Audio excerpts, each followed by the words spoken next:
Hello guys, good morning guys. So guys, mayroon ako ngayon avocado.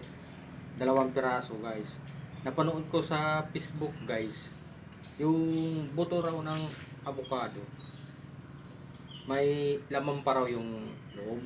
Totoo kaya yung guys? Kaya tingnan natin guys. Mayroon ako. Yan guys. Try natin guys, hiwain natin. Titingnan natin yung buto kung totoo ba kaya na may ron laman yung buto pa. So guys, hiwain lang natin ito.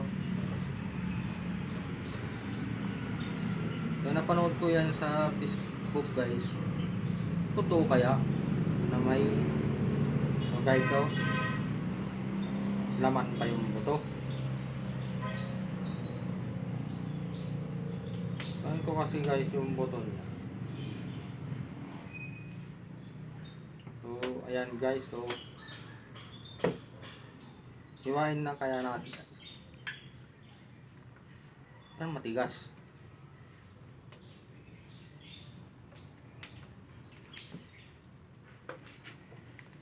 Ay.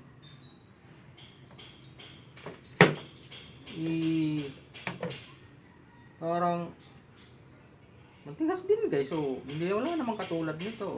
Yung napanood ko guys sa Facebook, ganito din ang laman niya sa yung buto. Sa TikTok po. Paano kaya yung nangyari? Wala talaga guys.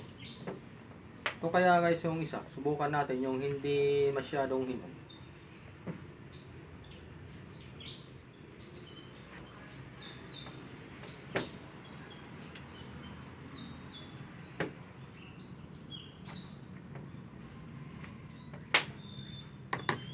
So guys, yung medyo malaki guys. Baka ito ang mayroon. Oo.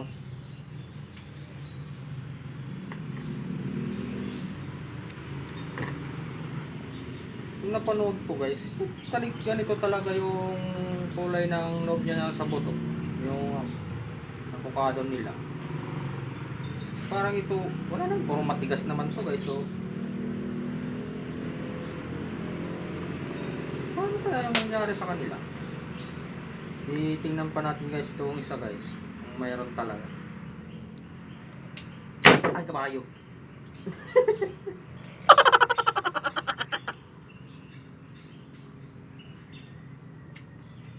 Matigas guys, matigas.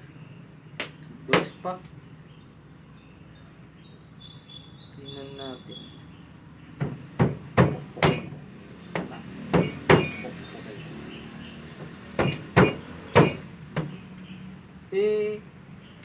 Wala talaga guys. Puro ganito, matigas. Ayun nyo guys.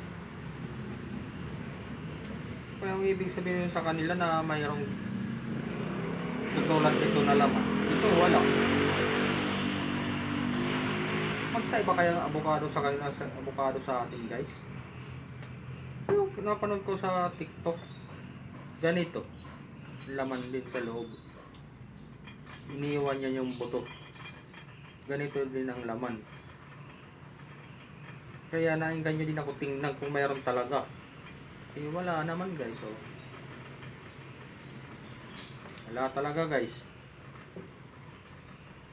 Paano kaya yung nangyari sa kanila yung nakita ko? Kaya nga excited ako guys tingnan yung avocado namin na 2 hinog. Kasi yung nakita kong TikTok na nasa video sa Facebook, mayroon laman yung liso, buto dito guys. Ito wala guys. Oh, wala talaga. Puro matigas lang guys. Ano kaya yun? Oh, sige guys, wala talaga.